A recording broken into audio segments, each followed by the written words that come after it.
স্ত্রীর ছবি আপনারা ফেসবুকে দেন, তাইলে লজ্জা আছে আপনাদের? নামাজের সময় নামাজ পড়ে সুন্দর করে। আপনারা বলেন তো, ইসলামে পর্দার দাম বেশি না নামাজের দাম বেশি? হ্যাঁ, আপনি তো পণ্ডিত, খুব নামাজ পড়েন, তাহাজ্জুদ নামাজ পড়েন, কোনো নামাজ ছাড়েন না, কিন্তু স্ত্রীর পার্লারে নিয়ে মেকআপ করেন, করেন কিনা? মনে রাখবেন, 1000 বছর নামাজ পড়ছেন আর স্ত্রীর একটা চুল যদি বেগানা পুরুষ দেখে, আপনার 1000 বছরের বন্দেগী বাদ। 1000 বছরের বন্দেগী বাদ। সেটা তো করেন নাই, করছেন? যেটা আগে দরকার সেটা আগে করেন নাই। আপনি তাহাজ্জুদ পড়লেন, আওয়াবিন পড়লেন, এশাক পড়লেন, দান সদকা করলেন, কাবাঘর 1000 বার তোয়াফ করলেন, রসুলের রওজা জিয়ারত করে আসছেন। মনে রাখবেন, বেগানা পুরুষ যদি আপনার স্ত্রীর একটা চুল একদিন দেখে, তাহলে আপনার এই 1000 বছরের বন্দেগী বরবাদ হয়ে যাবে। আপনার স্ত্রীর কারণে আপনি জাহান্নামী হয়ে যাবেন, যেহেতু আপনি স্ত্রীর কর্তা। আর রিজালু কাওয়ামুনা আলান নিসা, প্রত্যেকটা নারীর কর্তা হচ্ছে তার স্বামী। প্রত্যেকটা নারীর কর্তা কে? বলেন না, কর্তা কে? তো স্ত্রীর অনুমতি নিয়ে আপনি চলবেন না আপনার অনুমতি নিয়ে স্ত্রী চলবে? কিন্তু আপনারা কার অনুমতি নিয়ে চলেন?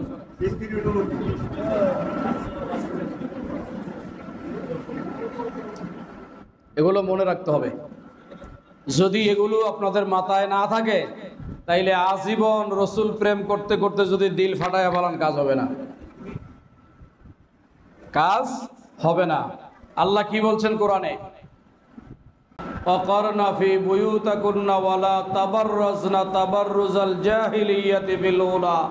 আল্লাহ বলেন, এ জগতের মহিলারা, তোমরা জাহিলিয়তের যুগে যেইভাবে নারীরা বেপরদা হইয়া বাহির হইতো, ওই জাহিলিয়তের যুগে, আইয়ামে জাহিলিয়তের মতো তোমরা তোমাদের নারীদেরকে, তোমরা তোমাদের মাকে, বোনকে, স্ত্রীকে এইভাবে বেপরদা করে বাহির করিও না। যদি করো, তাহলে মনে রাখবা, তোমার এই স্ত্রী হাসরের ময়দানে জাহান্নামে যাওয়ার আগে আল্লাহর কাছে আরজি পেশ করবে, আল্লাহ, আমার তো কোনো ভুল নাই, আমার স্বামী এই ব্যাপারে আমাকে কোনো তাকিদ দেন নাই, আজকে জাহান্নামে যাব পর্দার কারণে।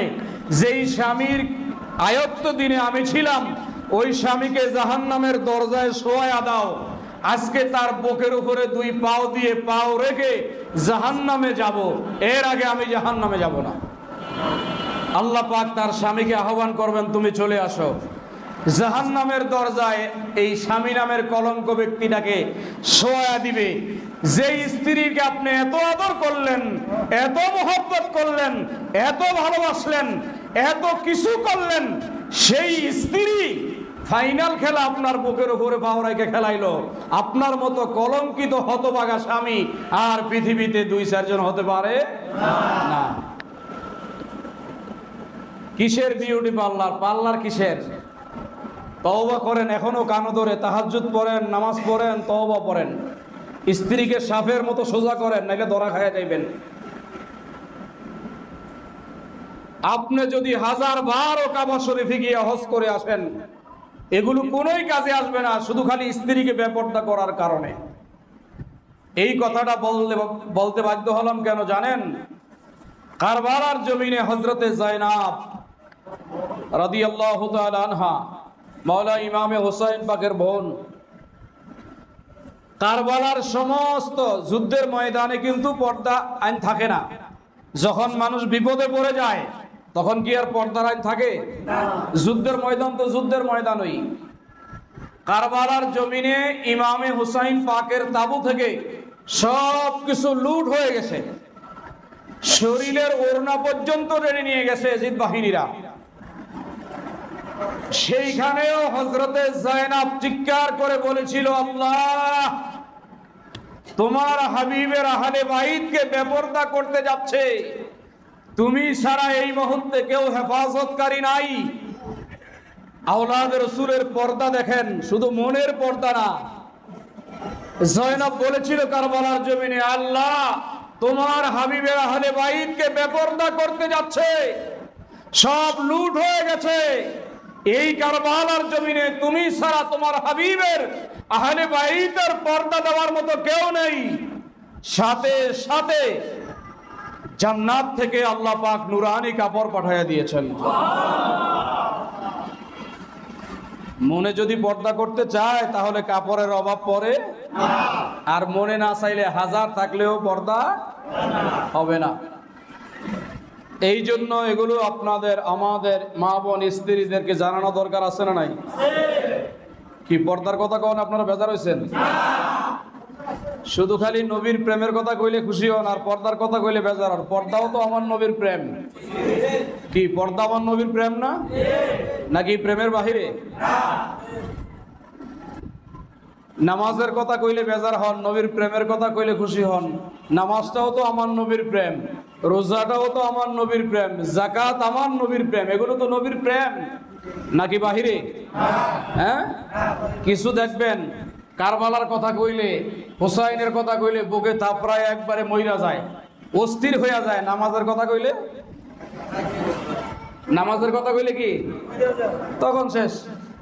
এর মানে কি এর মধ্যে কারবালার প্রেম আছে না শয়তানি?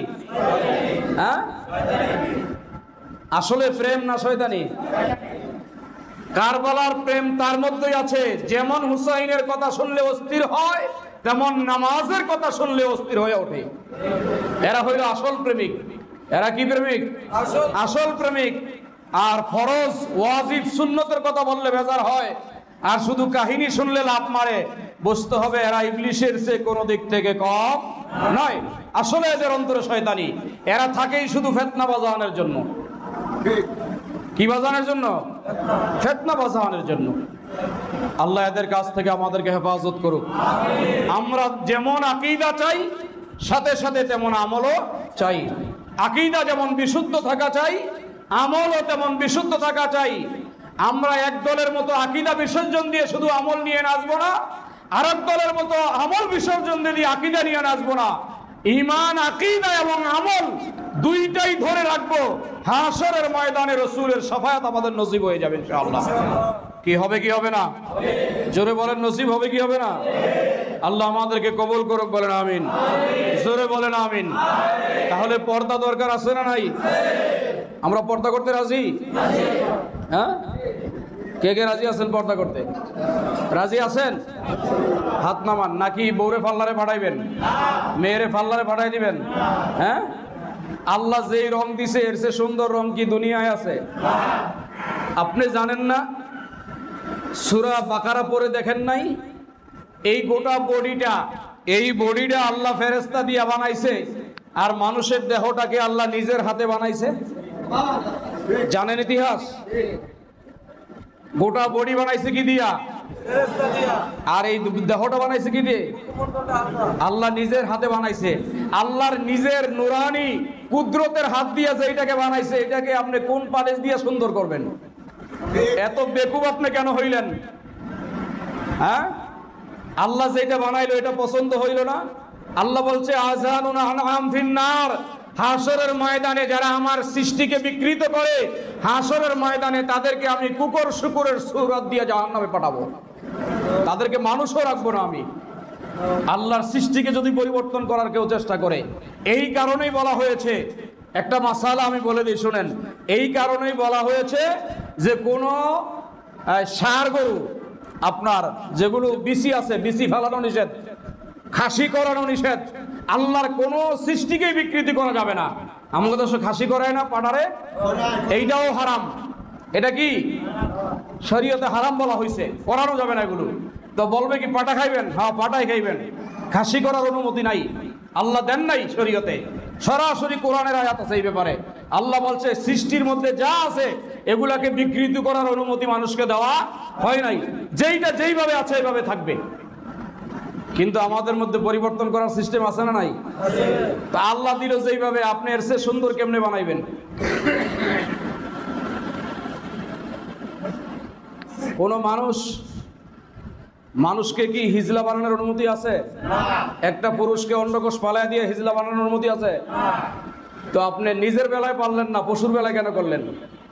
এগুলো সব হারাম করা হয়েছে শরীয়তে। এই মাসালা আপনারা জানেন না? এই কারণে এগুলো করে বসেন, এগুলো সব হারাম।